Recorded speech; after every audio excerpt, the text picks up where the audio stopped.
Hi, I want to show you this. It's a quiver I made. I designed it myself, I cut it myself, I sewed it myself. I was inspired by Joseon style quivers. You see the one that's really popular right now on the alien leather crafts.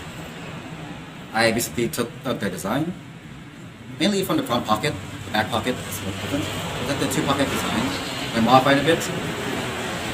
This one's made of synthetic leather, theirs are made of real leather. I didn't use real leather because I wasn't exactly confident enough to use it.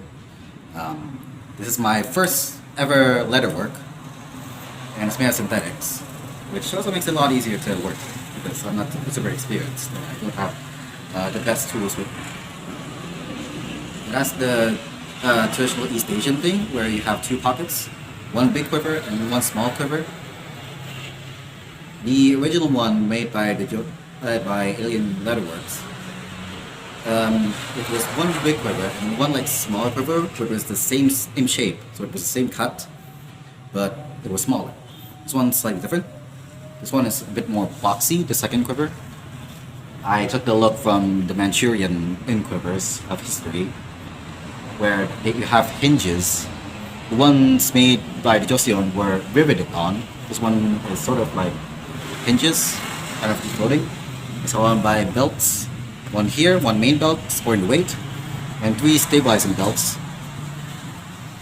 The main thing is just a regular Korean style quiver. One piece, folded in half. The bottom though is a bit different. It's leather, not wood. This is just pure leather on both of them.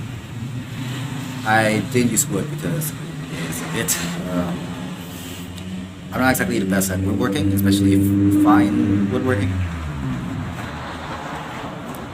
The rear quiver, there's a lot of uses for it. In ancient Korea, they used this to store their tong'a, as well as the BB arrows. In Manchuria, they used it to store whistling arrows and blunts. Whistling arrows were used to hunt a prey animal. You would fire it in the direction of the animal, and it would scare them away, track them. I'm not really sure about that. I think it was scaring the tigers away to the rest of the hunting party, but yeah. I could stuff this with more of this felt thing, and that would hold even more arrows.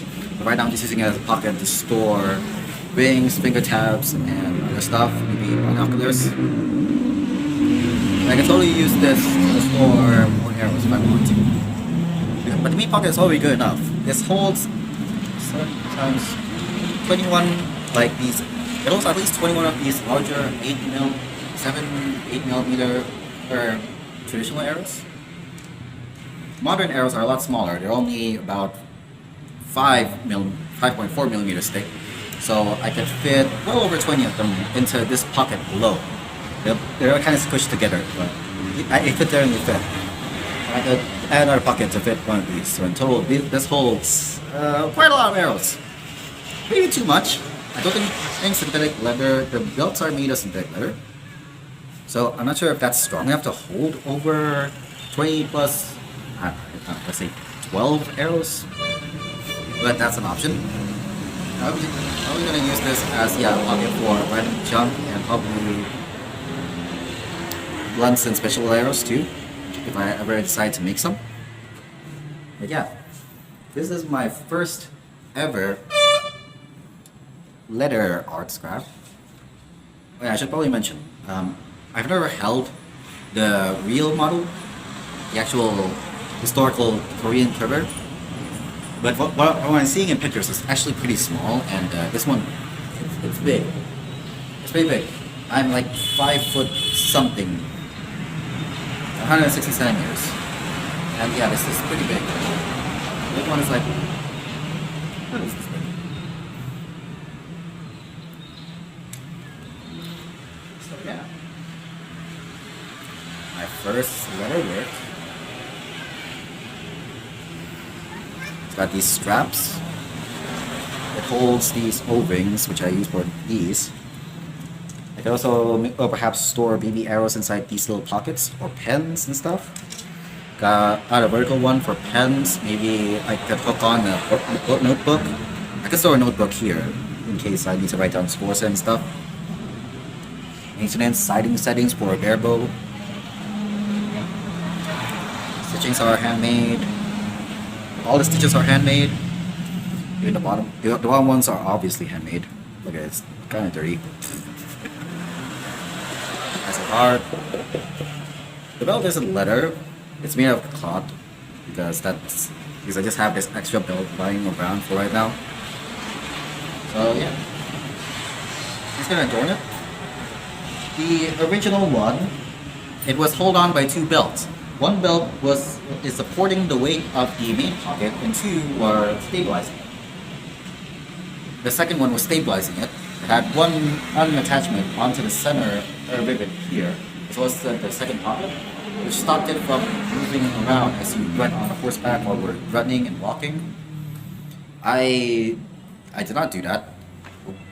Wrong. I did not do that.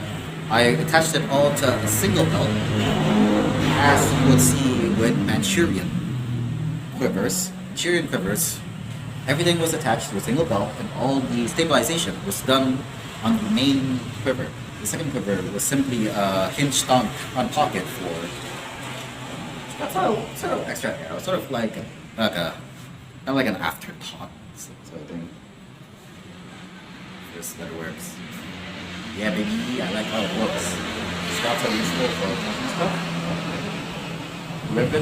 Rivets were a bit of a pain to work. Yeah. I'm not shooting a few arrows with this. It's very stable. But if I splay out the stabilizers a bit more, it becomes far steadier, even though it's synthetic leather. Might wear out a bit faster than real leather, but if it does wear out, I can make another one, or I could make one out of real leather. If I get the tools.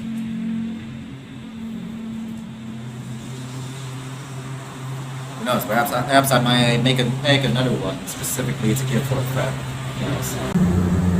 Well, I forgot to say.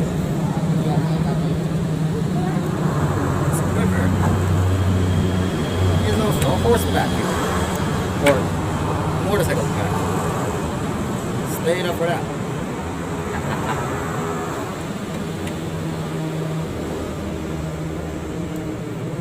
I also forgot to do the mandatory thing with horse quivers.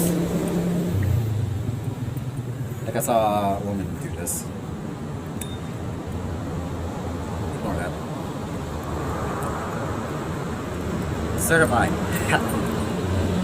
All horsebow quivers should be able to be turned upside down with the arrows immediately falling down. Let's just ignore that one.